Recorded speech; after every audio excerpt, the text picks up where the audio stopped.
Chemical kinetics में आज हम लोग पढ़ने जा रहे हैं टाइप्स ऑर्डर ऑफ रिएक्शन के।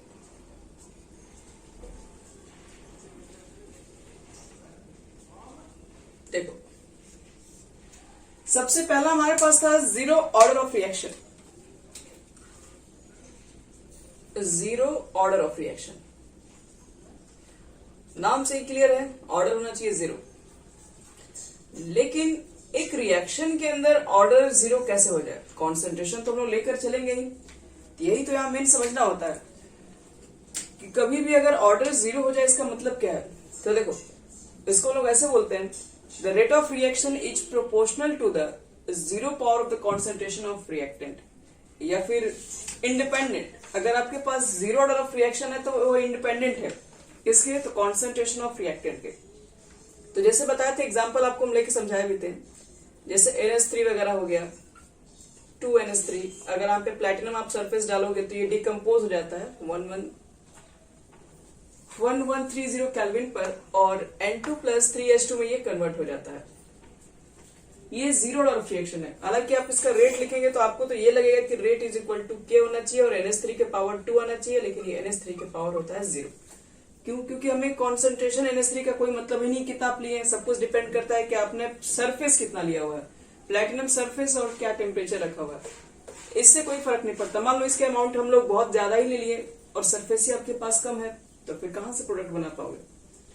तो इसलिए ये डिपेंड करता है प्लेटिनम सरफेस के ऊपर, ये रिएक्टेंट के कॉन्सेंट्रेशन पे डिपेंड ही नहीं करता है। जब कॉन्सेंट्रेशन पे डिपेंड नहीं करता है तो इसका मतलब है कॉन्सेंट्रेशन पे डिपेंड, यानी जीरो हो गया, यानी कि रेट इज इक्वल टू हो गया K। Zero order of reaction में याद रखने का और एग्जांपल आपको हम दे रहे हैं, जैसे H2 + Cl2 बताए थे, in the presence of sunlight react कर जाता है और बना देता है 2HCl।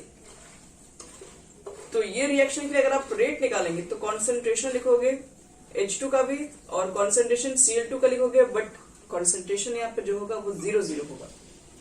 0 क्यों होगा इसकी पावर में? क्योंकि सब कुछ डिपेंड कर रहा है सनलाइट। अब जब तक इसमें सनलाइट डालोगे नहीं, अब रिएक्शन आपस में रिएक्ट करेगा ही नहीं। सनलाइट के प्रेजेंस में ही H2 के बॉन्ड टूटेगा, Cl2 के बॉन्ड टूटेगा और आपस में मिक्स होता है। तो यही वास्तव में जीरो ऑर्डर ऑफ रिएक्शन हो जाएगा, यानी ये भी 0 पावर 1, ये भी 0 पावर 1, यानी rate is equal to K।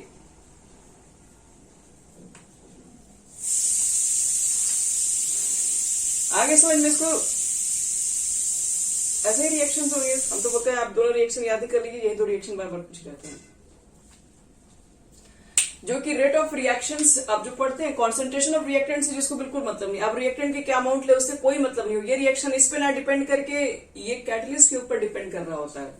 तो इस तरह के जो भी रिएक्शंस होते हैं वो जीरो ऑर्डर ऑफ रिएक्शंस होते हैं। ठीक है, आगे बता रहे हैं। इसके बाद जीरो के बाद क्या होगा बच्चे लोग? फर्स्ट ऑर्डर ऑफ रिएक्शन होगा, सेकेंड ऑर्डर ऑफ रिएक्शन होगा, थर्ड ऑर्डर ऑफ रिएक्शन होगा, फिर फ्रैक्शनल ऑर्डर ऑफ रिएक्शन होगा। तो वो सब एग्जांपल हम लोग कर चुके हैं। अब मेन चीज हम लोग बात करते हैं, यूनिट ऑफ रेट कांस्टेंट। ये सब लोग प्रीवियस वीडियो में भी मिल जाएगा सारा चीजें। यूनिट ऑफ रेट कांस्टेंट,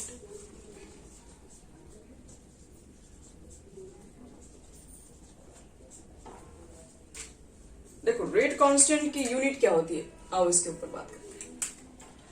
तो रेट कांस्टेंट के बच्चे लोग यूनिट निकालने जाओगे तो रेट कांस्टेंट तो डिपेंड करता है कि आपके पास वो ऑर्डर ऑफ रिएक्शन कैसा कैसा है, उसके ऊपर काम करता है। जैसे देखो रेट कांस्टेंट कहां से आता है? जैसे मान लीजिए कि आपके पास एक रिएक्शन है, ठीक है, और इसके लिए तुम निकालोगे रेट। तो रेट के लिए क्या लिखते हो? K लिखते हो, और A के पावर क्या लिखोगे? A के पावर ये N लिखोगे, यही तो आप लिखिएगा।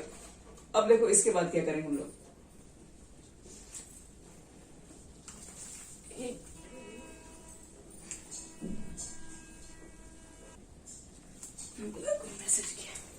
यहां देखो इसने। अब अगर आपको रेट कांस्टेंट की यूनिट निकालना, रेट कांस्टेंट यहां पर K है। अब K के लिए तुम यूनिट निकालोगे तो क्या लिखोगे? ऊपर में लिखोगे रेट, नीचे में लिखोगे कॉन्सेंट्रेशन A, और यहां पर पावर में लिखोगे N। अब देखो यूनिट कैसे निकालेंगे? तो यूनिट निकालने के लिए पहले बताओ रेट का यूनिट क्या होता है? रेट ऑफ रिएक्शन का यूनिट क्या लिखते हैं? Mole, litre inverse, second inverse. Rate का तो यूनिट यही होता है। और बताओ कॉन्सेंट्रेशन के लिए क्या लिखते हो, मोल लीटर इनवर्स। पावर में क्या है n, तो यहां पर पावर में लिख दो n। अब थोड़ा तुम लोग भी सोचो ध्यान से, ये चीजें तो यहां पर भी लिखा हुआ है और एक चीजें नीचे भी लिखी हुई है। इसका पावर कुछ नहीं है 1 है और इसका पावर n है। तो हम क्या करते रहे, ये वाला फॉर्मूला पढ़े होगे, a के पावर m बटे a के पावर n। तो a का पावर क्या हो जाता है m माइनस n, यानी m यानी 1 माइनस m और सेकेंड इनवर्स, यानी कि रेट कांस्टेंट का यूनिट निकाल दिया हम लोग 1 माइनस n और सेकेंड इनवर्स। अब डिपेंड करता है कि ये n के टर्म में यूनिट कैसे निकल गया। तो देखो ये डिपेंड करता है कि आपका जो रिएक्शन है वो किस ऑर्डर का है। जैसे सपोज करो तुम्हारे पास रिएक्शन है 0 ऑर्डर का, 0 order of reaction. 0 order of reaction के रेट कांस्टेंट का यूनिट बताओ क्या। जैसे मान लो कि आपने क्या किया कि कोई न्यूमेरिकल्स बनाया, उस न्यूमेरिकल्स के अंदर k की वैल्यू निकाल दी तुमने और वो 0 ऑर्डर ऑफ रिएक्शन का था, तो k का वैल्यू मान लो कुछ निकाल के लाया तो बगल में इसका यूनिट भी तो लिखोगे ना, वो यूनिट क्या होगा। तो देखो इसके लिए यूनिट क्या लिखेंगे, अगर 0 ऑर्डर ऑफ रिएक्शन है तो सम ऑफ पावर क्या होगा, इसके जगह पर क्या होगा 0 होगा, यानी n is equal to 0 put करना पड़ेगा। और n की वैल्यू अगर 0 पुट करेंगे तभी तो रेट इज इक्वल टू क्या होता है फर्स्ट ऑर्डर ऑफ रिएक्शन के लिए। तो n का वैल्यू 0 पुट करो यहां पर अब, और बताओ कि k के लिए क्या लिखेंगे ऐसा यूनिट। तो ये 0 पुट करोगे कितना हो जाएगा, मोल लीटर इनवर्स सेकेंड इनवर्स, यही तो होगा क्योंकि इसके पावर 1 का मतलब क्या वही चीज है। तो ध्यान रखना अगर रेट कांस्टेंट निकालना होगा वो भी 0 ऑर्डर ऑफ रिएक्शन के लिए, तो इसका यूनिट होता है मोल लीटर इनवर्स और सेकेंड इनवर्स, और यही सेम यूनिट किसका होता है, रेट ऑफ रिएक्शन का होता है। देखो तो रेट ऑफ रिएक्शन का यही तो लिखे हैं। तो याद रखना एक चीज, क्वेश्चन कभी कभी आपसे पूछ सकता है कि किस ऑर्डर ऑफ रिएक्शन के लिए रेट कांस्टेंट और रेट ऑफ रिएक्शन दोनों की वैल्यू सेम होगी। या फिर ऐसे पूछ सकता है कि किसी पर्टिकुलर रिएक्शन के लिए, ऑर्डर नहीं पता आपको है, रेट कांस्टेंट और रेट ऑफ रिएक्शन दोनों के लिए वैल्यू सेम है, तो ऑर्डर ऑफ रिएक्शन बताओ। तो rate constant rate of reaction अगर सेम है तो ये 0 ऑर्डर का ही होगा, सिर्फ ध्यान रखना। फर्स्ट ऑर्डर चेक करते हैं, फर्स्ट ऑर्डर ऑफ रिएक्शन।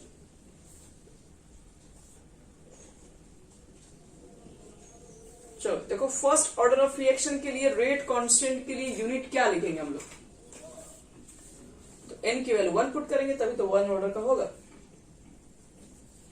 यहां 1 पुट कर दो, देखो k की वैल्यू क्या होगी, तो मोल लीटर इनवर्स 1 पुट करोगे तो 1 माइनस 1 0 माइनस, और किसी के पावर 0 होगा बच्चे लोग तो इसकी वैल्यू हो गई 1। सीधे आपके पास क्या बचेगा, सीधे सिर्फ सेकेंड इनवर्स। यानी कि फर्स्ट ऑर्डर ऑफ रिएक्शन के लिए जो रेट कांस्टेंट के लिए जो एसआई यूनिट निकल के आएगा उसको बोलते हैं सेकेंड इनवर्स।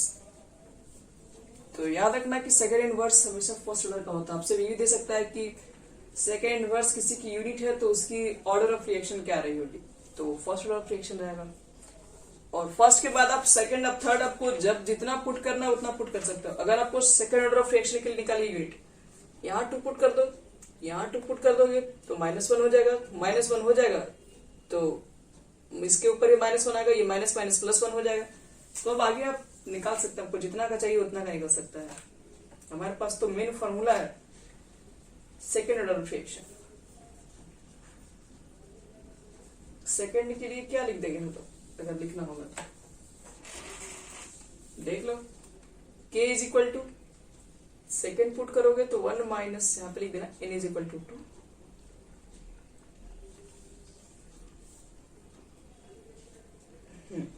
मोल inverse litre positive second inverse. अब चलो अब जितना ऑर्डर का चाहिए फॉर्मूला आप निकाल दीजिएगा बस। लेकिन ध्यान रहे ये दोनों बहुत बार पूछा गया एग्जामिनेशन में, 0 ऑर्डर वाला और फर्स्ट ऑर्डर वाला आपसे बस। ये हमारा हो गया कंप्लीट यूनिट के लिए। अब बात करते हैं सबसे important topic, integrated second order of reaction के लिए क्या है, सही रेट कांस्टेंट के लिए ये कैसे निकालेंगे ये पूछ रहे हैं। ओके तो रख दो यहाँ पे 2, यहाँ 2 रखोगे तो कितना होगा बोलो, यहाँ 2 रखोगे तो 1 में से 2 गया तो -1, यहाँ -1 में लिख दे रहे हैं। अब -1 का मल्टीप्लाई इस पर भी है, मतलब इसके पावर भी लगेगा और इसके पावर भी लगेगा।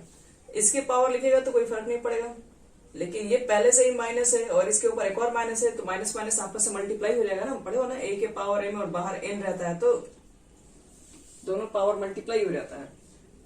तो -1 मल्टीप्लाई करोगे तो +1 हो जाएगा कि नहीं, और +1 हो जाएगा तो फिर लिखने की क्या जरूरत है, ऐसे ही काफी है। चलिए हो गया ये हमारा यूनिट कंप्लीट हो गया। अब इसका लास्ट टॉपिक है इंटीग्रेटेड रेट इक्वेशन। अगर हम लोग वो समझ गए तो फिर हमारे लिए सब कुछ नहीं है, हमारे लिए केमिकल काइनेटिक्स का दरवाजा बंद हो जाएगा, खत्म हो गया लेसन पे। तो सब नहीं पढ़ना है, सेकंड ही नहीं पढ़ना है। आप लिख सकते हैं ना, मेरे पास तो फार्मूला है, आपको जितना ऑर्डर चाहिए आप उतना निकाल के पुट कर सकते हैं।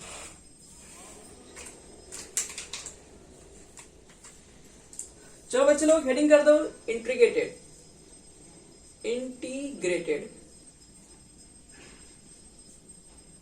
रेट इक्वेशन,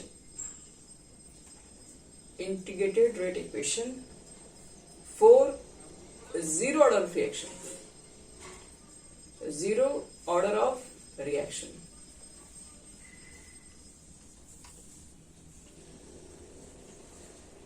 चलो, तो जीरो ऑर्डर ऑफ रिएक्शन के लिए एक रिएक्शन मानना पड़ेगा जो जीरो ऑर्डर का होगा, और उसके लिए बताना होगा कि इंटीग्रेटेड फॉर्म क्या होगा, फिर उसका हाफ लाइफ पीरियड निकालेंगे हम लोग, फिर उसका छोटा सा ग्राफ खींचेंगे, फिर खत्म हो जाएगा। देखो पहले मान लेते हैं, let us consider a reaction. आप एक रिएक्शन मान, रिएक्शन देखो कैसा है, ए रिएक्टेंट है और इधर है प्रोडक्ट। अगर ये बच्चे लोग जीरो ऑर्डर है तो इसके लिए रेट कैसे लिखेंगे, तो पहले रेट लिखते हैं हम लोग है इज इक्वल टू के लिखते हैं और कॉन्सेंट्रेशन ए लिखते हैं रेट लॉस से, और ए का पावर डाल देते हैं 0 क्योंकि जीरो ऑर्डर है। और एक चीज और, रेट को हम लोग एक और तरीके से जानते हैं, अगर मुझे इसके लिए रेट ऑफ रिएक्शन निकालना होगा तो क्या लिख सकते हैं, तो change in concentration of reactant बटे में टाइम टेकन, ऐसे भी लिखे हम लोग हैं, पीछे पढ़ चुके हैं। और इसका पावर 0 तो यहां पर तो सिर्फ के हो गया, रेट ऐसे भी लिख के निकालते हैं और रेट ये भी तरीके से फाइंड किया जा सकता है। चलो यहां देखो, तो डीए को यही रखो, इसको उधर भेजो, तो के D T on integrating both side, अब दोनों तरफ इंटीग्रेशन कर दो।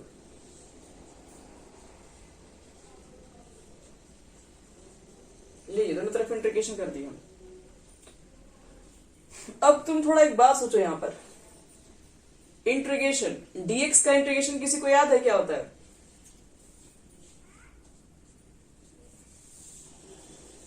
नहीं मालूम, डीएक्स का इंटीग्रेशन बता दोगे तो, हाँ अच्छा डीएक्स का, हाँ डीएक्स, हाँ डीएक्स का सिर्फ एक्स होता है। अगर आपको डीएक्स अगर दिक्कत है तो आप 1 डीएक्स, तो 1 का तो बता सकते हैं ना किसको, हाँ तब यहां पर देखो ये डी है और ये एक्स की जगह पर लिखा हुआ और इसका निकालना इंटीग्रेशन, तो क्या लिख दिया जाए,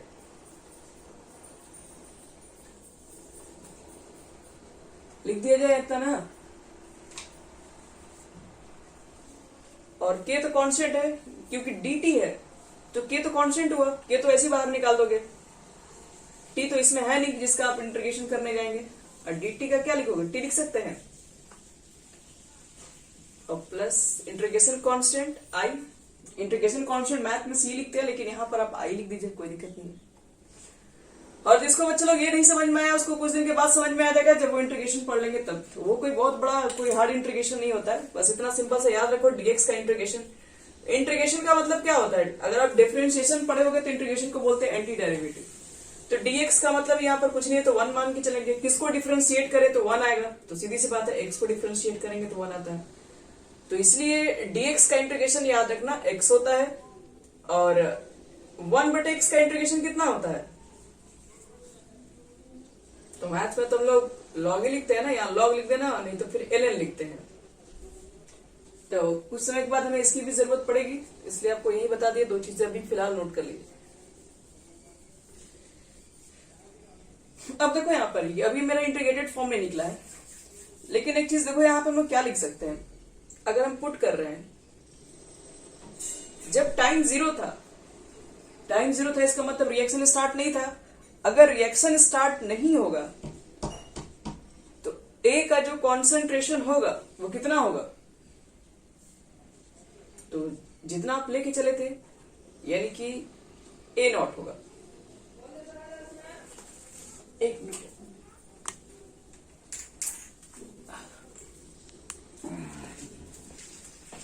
देखो जब टाइमिंग जीरो रहा होगा तो सिर्फ ए का कॉन्सेंट्रेशन है। आप ये जो निकाल रहे कॉन्सेंट्रेशन, ये तो आफ्टर टाइम टी समय के बाद मालूम चल रहा है कि क्या चेंजिंग आ रहा है कॉन्सेंट्रेशन में। रेट क्या बताता है, आफ्टर टाइम टी के बाद कॉन्सेंट्रेशन में जो चेंजिंग हुआ है वो बताता है। लेकिन जब टाइम जीरो होगा तो कॉन्सेंट्रेशन तो सिर्फ ए का ही रहा होगा, और ए के प्योर कॉन्सेंट्रेशन को ए नॉट से इंडिकेट करते हैं।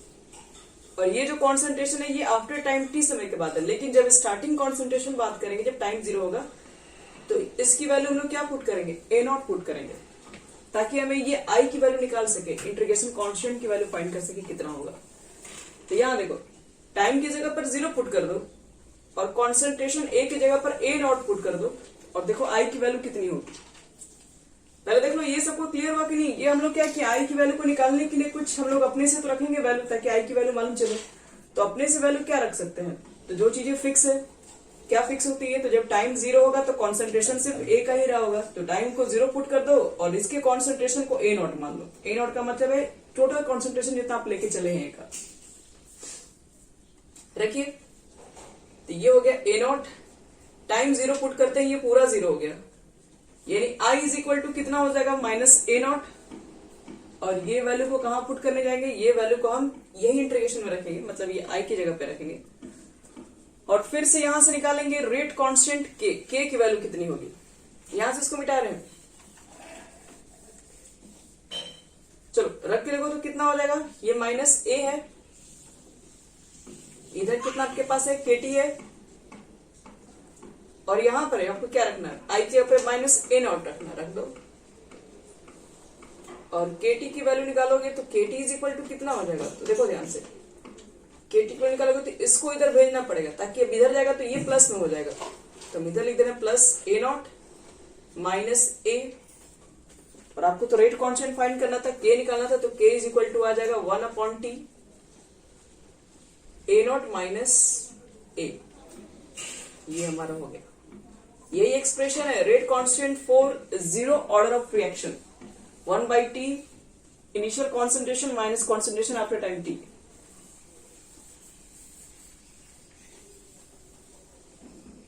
हो गया कंप्लीट। अब इसी में तुम लोग को एक हम ग्राफ भी दिखा दे रहे हैं। देखो दो तरीके का ग्राफ लिखने बता रहे हैं इसमें। सपोज करो ये हम टाइम ले लिए हैं टी, और यहां पर कॉन्सेंट्रेशन है, तो टाइम और कॉन्सेंट्रेशन के बीच का ग्राफ कैसे बनेगा वो चेक करना है। तो पहले से देखो, पहले सेटिंग कैसे करना पड़ता है।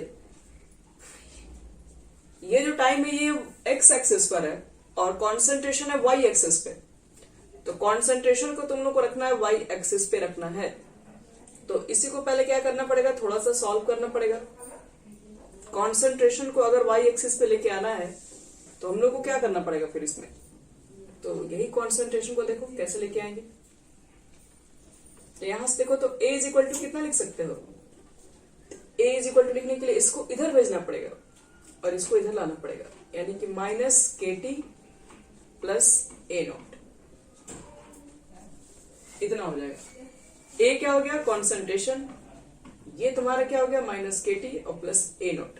ऐसे क्यों लिखे हम, क्योंकि हमको y is equal to M X plus C दिख रहा था। यहाँ पे y एक्सिस पर क्या रखना था, तो y एक्सिस पे कॉन्सेंट्रेशन दिख रहा है, y एक्सिस पे कॉन्सेंट्रेशन है। x एक्सिस पर क्या दिख रहा है, तो x एक्सिस पर टाइम दिख रहा है, तो यहाँ पर x एक्सिस पर टाइम भी है। y इंटरसेप्ट कितना है, ए नॉट। ए नॉट का मतलब है कि ये जो स्ट्रेट लाइन के इक्वेशन को रिप्रेजेंट कर रहा है, और जो कि y एक्सिस पर जहां पर भी कट कर रहा होगा उसको ए नॉट से इंडिकेट करेंगे। और ये देखो यहाँ पे इसका स्लोप क्या है, स्लोप की जगह पर माइनस के है, यानी स्लोप है नेगेटिव। स्लोप है नेगेटिव तो वो जो लाइन होगा एक्स एक्सिस के साथ मोर देन 90 डिग्री एंगल बना रहा होगा।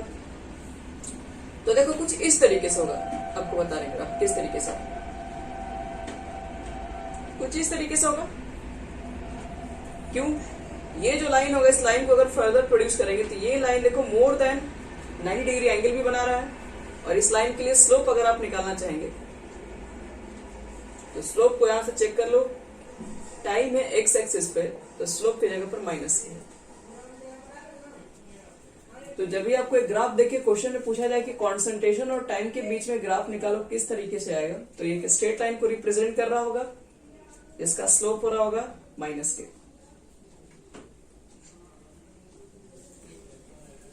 और एक और इसमें छोटा सा ग्राफ बताते हैं आपको। देखो यहां पर है कॉन्सेंट्रेशन और एक मिनट, यहां पर क्या है, रेट। अगर क्वेश्चन में रेट और कॉन्सेंट्रेशन के बीच में ग्राफ ड्रॉ करने के लिए कह दिया, चलो देखो ध्यान से, अगर आपको रेट कांस्टेंट और कॉन्सेंट्रेशन के बीच में ग्राफ खींचने के लिए कह दिया तो कैसे करोगे? बहुत सिंपल है। देखो सबसे पहला डेफिनेशन आपको रेट जब निकालने के लिए बताया थे तो बोले थे के होता है और ए के पावर 0 हो जाएगा, यही है कॉन्सेंट्रेशन।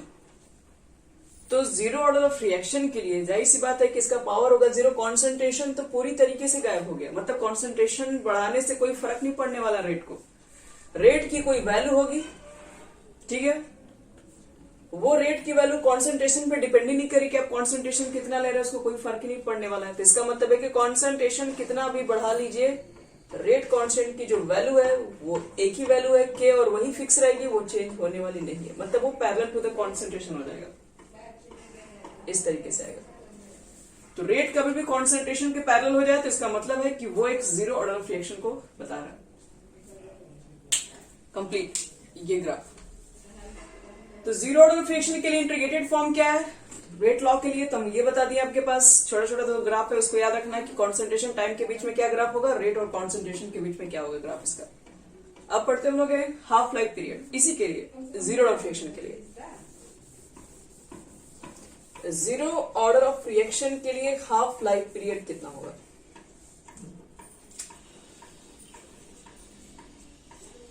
Half life period. तो देखो सबसे पहले हाफ लाइफ पीरियड का मतलब समझते हैं ये है क्या, उसके बाद तो फिर तुरंत मालूम चल जाएगा। तो इसके लिए हम लोग बोलते हैं the time taken for the concentration of reactant, the time taken for the concentration of reactant to reach half of its initial values, यानी कि जो भी टाइम टेकन लगा हो आपके पास जो रिएक्टेंट था उसको हाफ होने में, तो टाइम टेकन जितना लगता हो रिएक्टेंट को हाफ होने के अंदर, उसी को बोलते हैं हाफ लाइफ पीरियड। जैसे मान लो कि आपका एक रिएक्शन है, 100% रिएक्शन है, मान लो कि आपके पास, मान लो कि एक टास्क दिया गया तुम लोग को 10 रोटी खाना है, 10 रोटी खाने में जो भी टाइम लगेगा तो वो तो हो जाएगा तुम्हारे पास 100%, वो हाफ लाइफ नहीं, वो फुल लाइफ पीरियड हो जाएगा। लेकिन हम लोग चेक करेंगे कि आप 10 नहीं, आपको दिया गया सिर्फ 5 रोटी खाने में आप कितना टाइम लगाते हैं, मतलब जितना लेके चला गया था उसको हाफ खत्म करने में आपको जो भी टाइम लगा होगा उसी को बोलते हैं हाफ लाइफ पीरियड। उसी तरीके से कॉन्सेंट्रेशन, आप किसी भी रिएक्शन को करवा रहे हो तो रिएक्टेंट लिए होगे, पूरा फुल अमाउंट लिए होगे, और उसका हाफ खत्म होने में जितना भी टाइम लगा होगा उसी को बोलते हैं हाफ लाइफ पीरियड। या फिर शॉर्टकट एक और भी है जिसको याद रखने का तरीका, the time taken to complete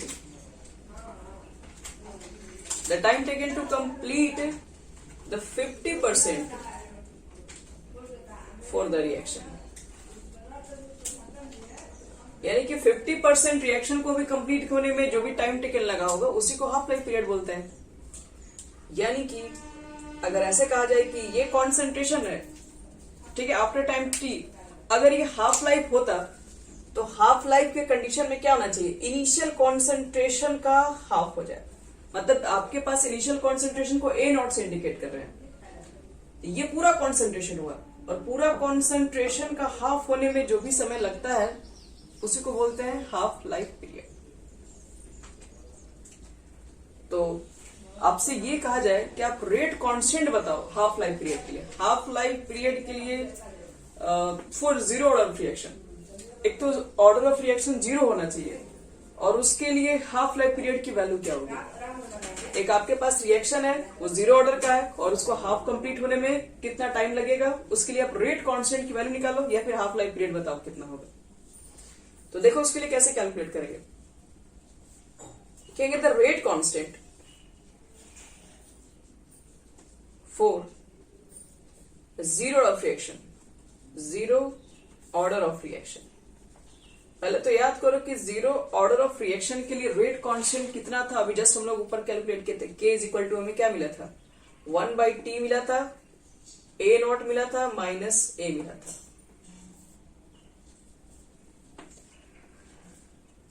तो यहां से मुझे हाफ लाइफ पीरियड कैलकुलेट करना है, तो पहले तो टाइम कितना लगेगा वो निकाल लो। तो 1/k लिखोगे और यहां क्या लिखोगे, a नॉट माइनस a, इतना होगा। अब समझो, अगर हाफ लाइफ होगा लिखोगे for half life,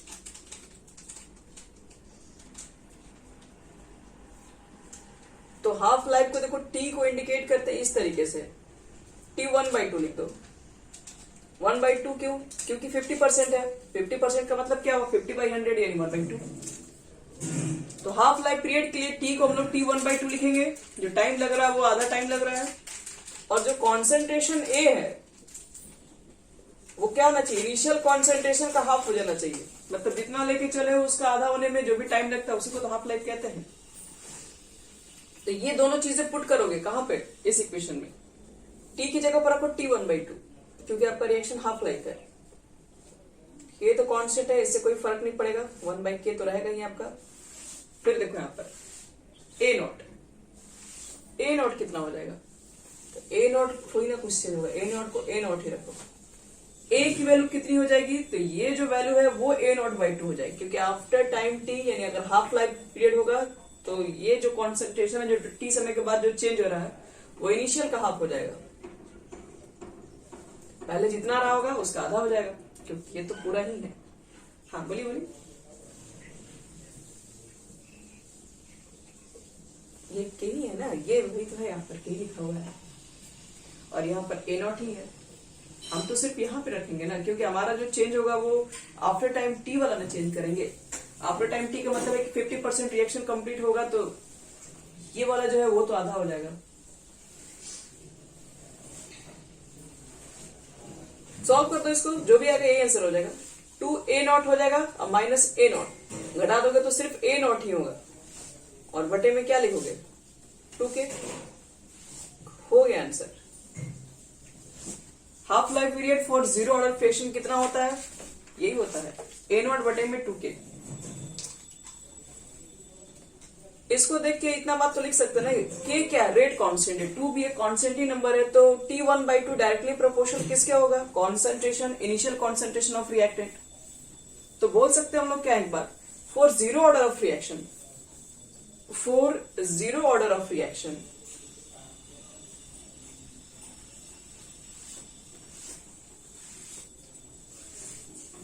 t 1/2 is directly proportional,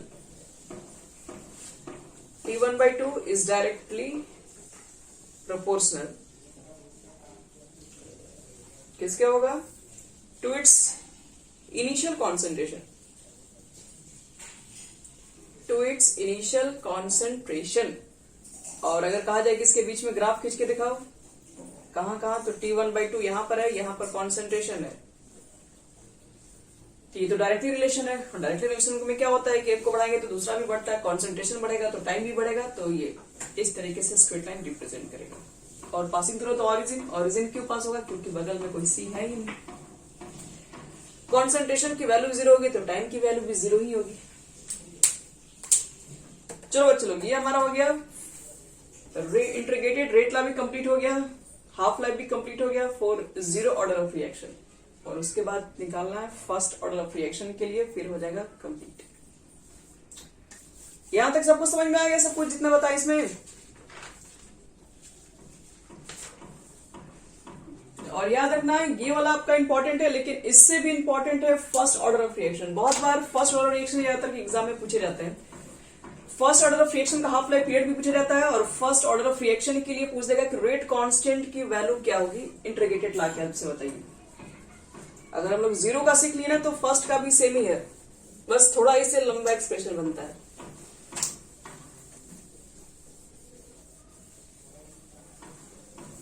उसको भी कंप्लीट कर लेना।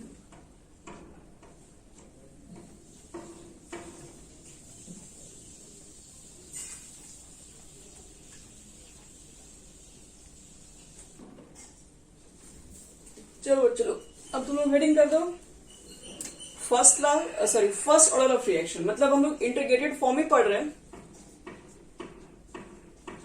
फर्स्ट ऑर्डर ऑफ रिएक्शन,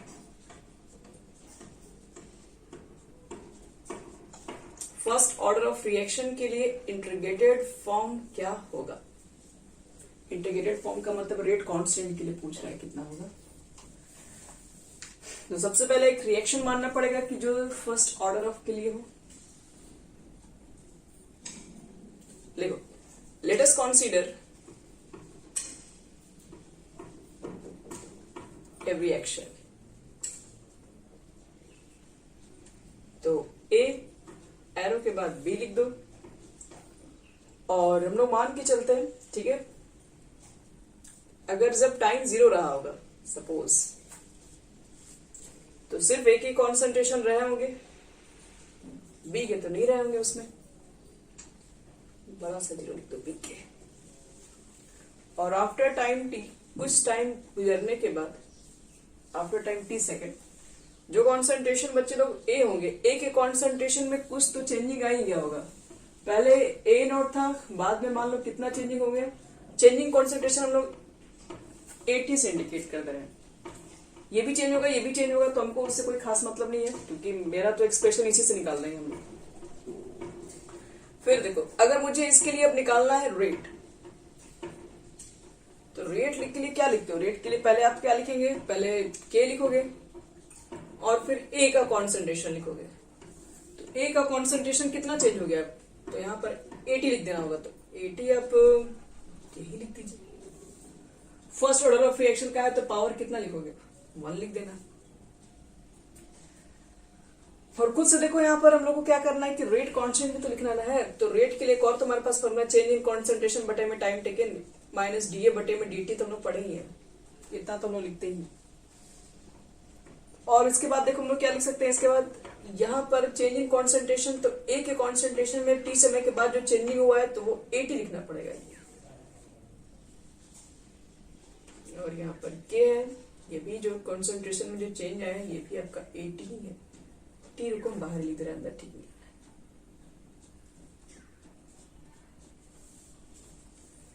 चलो अब देखो इस पे ध्यान से। अब हम क्या कर रहे हैं कि ये वाले ए को नीचे ला दे रहे हैं, टी को उधर भेज दे रहे हैं। मतलब minus D change in concentration, A को यहां लिख दे रहे हैं, और ये जो है नीचे कॉन्सेंट्रेशन जो टाइम टी समय के बाद जो चेंज हुआ है उसको हम लोग नीचे पुट कर दे रहे हैं। इधर हो गया के डी टी, और फिर जा रहे हैं दोनों तरफ इंटीग्रेशन करने, इधर भी और इधर भी। तो ऑन इंटीग्रेटिंग बोथ साइड, तो इंटीग्रेशन दोनों साइड देखो करने से क्या मिलेगा।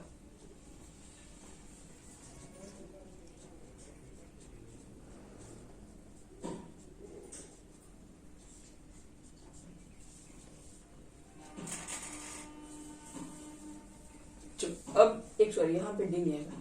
इंटीग्रेशन देखो करेंगे, क्या लिखेंगे इसमें? तो एक तरीके से आप लिखा क्या है, ऊपर में मान लो किसको x मानते हैं तो dx और नीचे x लिखा हुआ, यानी कि सीधी सी बात है 1/x का आपसे इंटीग्रेशन पूछ रहा है कितना होगा। तो वही अभी यार 1/x को बताएं जस्ट आपको, लॉग में होता है, तो लॉग में ना लिख के हम लोग इसको क्या लिखते हैं, ln में लिखते हैं। लॉग में भी आप कन्वर्ट कर सकते हैं, तो ln लिखा जाता है बच्चे लोग इसमें। और फिर क्या लिखेंगे, log x लिखते हैं, तो x के जगह पर यहाँ पर कॉन्सेंट्रेशन a है, यहाँ पर 80 लिख दे रहे हैं। और इसका निकालोगे तो क्या होगा, के तो बाहर है, के तो ऐसी कांस्टेंट है, और dt का इंटीग्रेशन करोगे तो सिर्फ t निकल के आएगा, और एक कांस्टेंट लगेगा इंटीग्रेशन कांस्टेंट, जिसको हम लोग i बोलते हैं, और इक्वेशन फर्स्ट। फिर से देखो dx बाई एक्स का इंटीग्रेशन होता है ln x, याद रहे। तो इसी तरीके से dt बटे में ये जो 80 जो दिख रहा है इसका भी तो ln 80 ही तो होगा। तो यही चीज हम यहाँ पे लिखे हैं कि बाहर निकल के dt का इंटीग्रेशन सिर्फ t हो गया, इंटीग्रेशन कांस्टेंट t। तब मुझे फिर से इंटीग्रेशन कांस्टेंट i की वैल्यू को निकालना होगा। तो क्या करना पड़ेगा, पुट करना पड़ेगा कुछ वैल्यू।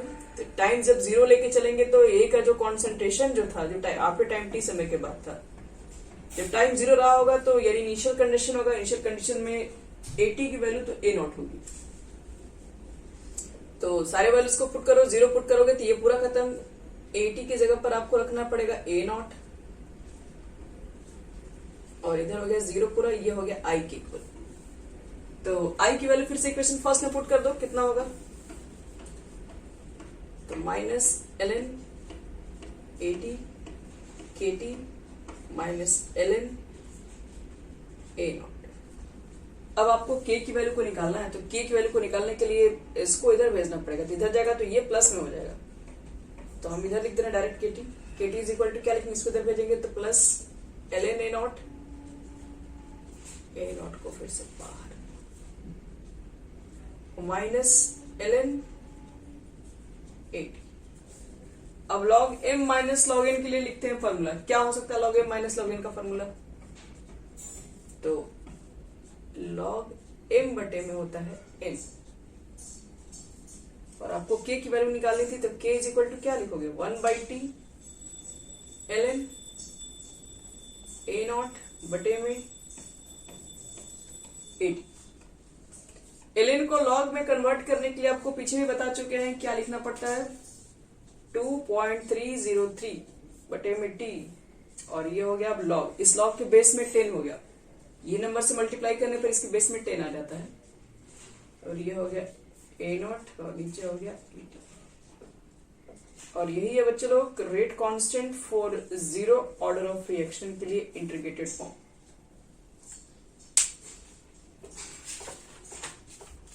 ध्यान रखना इसमें, ये आपको प्रूव करने के लिए दिया जा सकता है एग्जाम में, तो आपको यहां तक लेके आना पड़ेगा।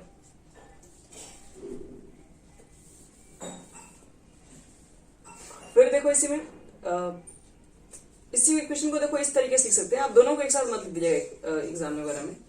k is equal to 2 point, book में देखोगे इस तरीके से भी लिखा हुआ मिल जाएगा, ये लॉग हो रहेगा। इनिशियल कॉन्सेंट्रेशन को हम स्मॉल a से भी इंडिकेट कर सकते हैं, और आफ्टर टाइम t समय के बाद जो उसमें चेंजिंग आ रहा है हम उसको मान ले रहे हैं। a पहले था और जो चेंज हो गया वो x चेंज हो गया, तो टोटल कितना बचा, तो a माइनस x, ऐसे भी लिखा जाता है। इसका मीनिंग क्या है, तो इसके मीनिंग आपको यही बता दे रहे हैं, ये 80 की जगह पर होगा a माइनस एक्स, और ये जो होगा वो a नॉट की जगह पर होगा। इनिशियल कॉन्सेंट्रेशन a और 80 की जगह पर a माइनस एक्स रखोगे तो ये भी चीजें बना सकते हैं, इस फॉर्म में भी क्वेश्चन लिखा जा सकता है।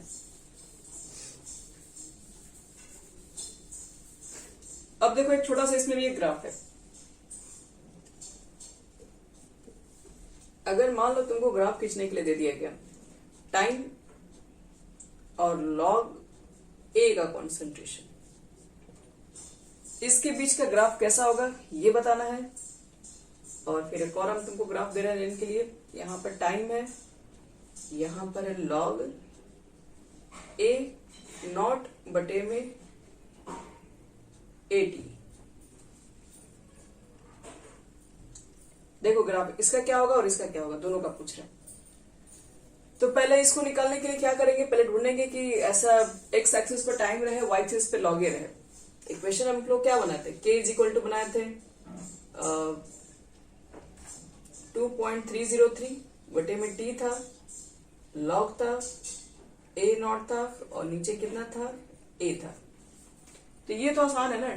देखो टाइम को यहां भेजो, तो क्योंकि देखो हमको क्या करना है, एक चीज को ध्यान से, एक मिनट, यहाँ पर क्या था, k था, हमको टाइम को चाहिए x एक्सिस पर रखना है, और ये वाला चीज है y एक्सिस पर रखना। मतलब ये y एक्सिस पर अगर रखना है तो इसको हटाना पड़ेगा, क्योंकि y is equal to mx plus c होता है। तो ये y को अकेले करने के लिए आपको इसको भी हटाना पड़ेगा, इसको नीचे लाना पड़ेगा। मतलब फाइनली कितना हो जाएगा यहां से, log a नॉट बटे में 80, पहले तो मल्टीप्लाई करोगे इसमें तो kt, और ये बटे में आ जाएगा, यानी कि 2.303, कुछ इस तरीके से। अब देखो दोनों में क्या रिलेशन है, तो ये y की जगह पर है, ये mx है, c तो इसमें है नहीं, मतलब ओरिजिन से पास हो रहा है। अब देखो यहाँ पे x एक्सिस को अगर हम टाइम ले लें तो स्लोप कितना हो गया, k बटे में 2.303 हो गया, यानी स्लोप पॉजिटिव है। स्लोप पॉजिटिव है, इसका मतलब है कि लेस देन 90 डिग्री एंगल आपके पास है। तो कुछ इस तरीके से इसका स्ट्रेट लाइन का इक्वेशन है। एक तो डायरेक्टली रिलेशन है, ये दोनों में डायरेक्टली रिलेशन आ रहा है। टाइम को देख लो और इसमें आमने सामने है, तो इसको बढ़ाने से दूसरा वाला वैल्यू भी बढ़ेगा। और दूसरी बात स्लोप इसका पॉजिटिव है, तो इस तरीके से स्लोप कितना होगा ये अगर पूछ रहा है तो क्या पुट करोगे, k बटे में 2.303 रख देंगे, निकल गया स्लोप भी इसका। और इसी तरीके से अगर सिर्फ इसका निकालना आपको है तो इसका कैसे निकालोगे, तो इसको देखो ब्रेक करना पड़ जाएगा 20 पार्ट को। log m बटे में n को क्या लिखोगे, log m minus log n, तो log m इतना होगा आपके पास और माइनस log n इतना होगा। और यहां पर क्या है, kt बटे में 2.303 है।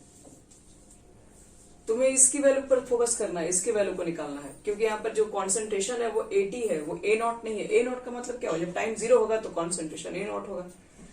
तो 80 की वैल्यू इसको y एक्सिस पे, कॉन्सेंट्रेशन को y एक्सिस पे रखा गया, तो इसको पहले पॉजिटिव करो। पॉजिटिव करने के लिए इसको उधर लेके आओ और इसको उधर लेके आओ, यानी इसको उधर भेजेंगे तो पॉजिटिव हो जाएगा, यानी कि log 80, इसको इधर भेजेंगे और इसको इधर लाना पड़ेगा, यानी कि log, एक हम डायरेक्टली इसी को लिख देंगे, इसको इधर लाएंगे तो क्या हो जाएगा, माइनस kt बटे में 2.303 प्लस log a नॉट।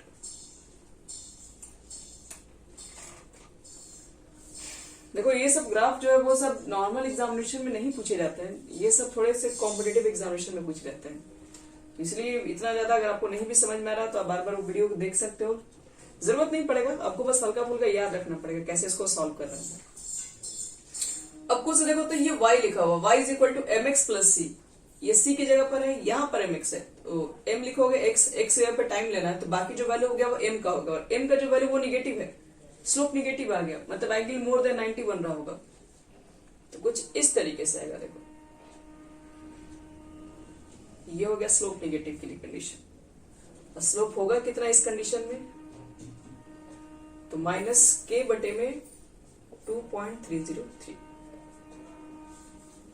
तो ये तुम्हारा हो गया complete first order of reaction के लिए रेट कांस्टेंट की वैल्यू। दो तरह के ग्राफ को याद रख सकते हैं, तो रखिए, आप क्वेश्चन पेपर में निकाल के देखिए ऐसे ग्राफ आपके एग्जाम में आते हैं कि नहीं। हटा रहे इसको।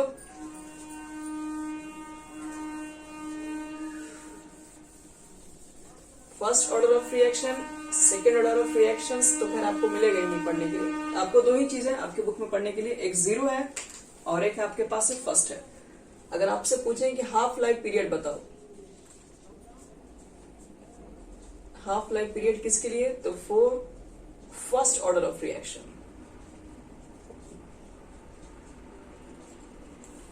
कितना हो जाएगा। तो पहले देखो रेट कांस्टेंट पहले निकालो, फर्स्ट ऑर्डर के लिए कितना होता है, लिखोगे the rate constant for first order of reaction, तो कितना होता है, k इज इक्वल टू लिखते हो कितना, तो 2.303 बटे में t लॉग, अभी जो आपको जस्ट बताया a लिखते हैं, ठीक है, और ऊपर a नोट था, नीचे at था, कुछ इस तरीके से था। अगर हम हाफ लाइफ के ऊपर बात करें, फॉर हाफ लाइफ, तो हाफ लाइफ के लिए क्या क्या पुट करते हैं, t की जगह पर t1/2 रखते हैं, और at की जगह पर क्या होगा, कॉन्सेंट्रेशन इनिशियल का हाफ हो जाता है ना, तो आफ्टर टाइम t के समय के बाद अगर वो टाइम 50% रहा होगा तो इसका मतलब है कि वो इनिशियल कॉन्सेंट्रेशन वहां पर आधा हो गया होगा।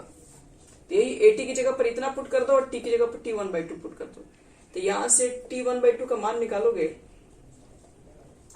तो 2.303 बटे में कितना आ जाएगा, k नीचे आ जाएगा और लॉग हो जाएगा, a नॉट को तो ऊपर छोड़ दो, लेकिन 80 की जगह पर कितना हो जाएगा, a नॉट/2, तो a नॉट ये 2 चला जाएगा आपका ऊपर और ये कैंसिल।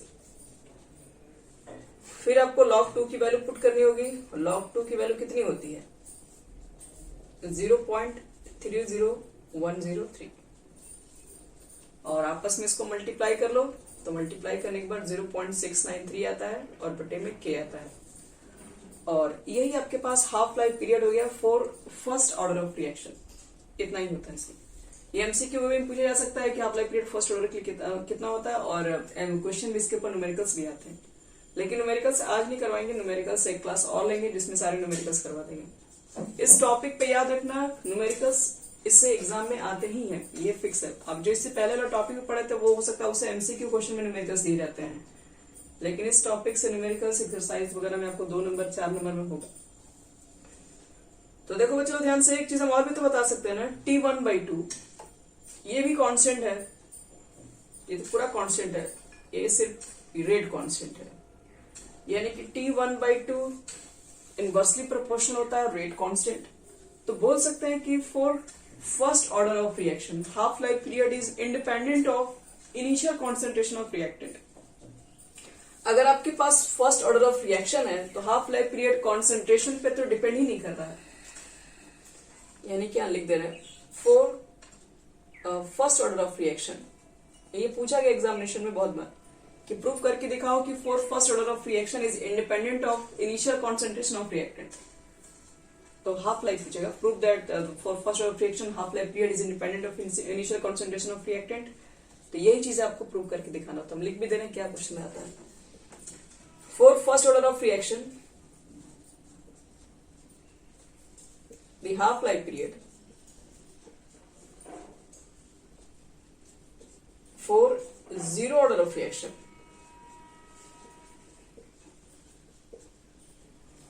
is, sorry zero नहीं, first है ना, is independent of initial concentration of reactant।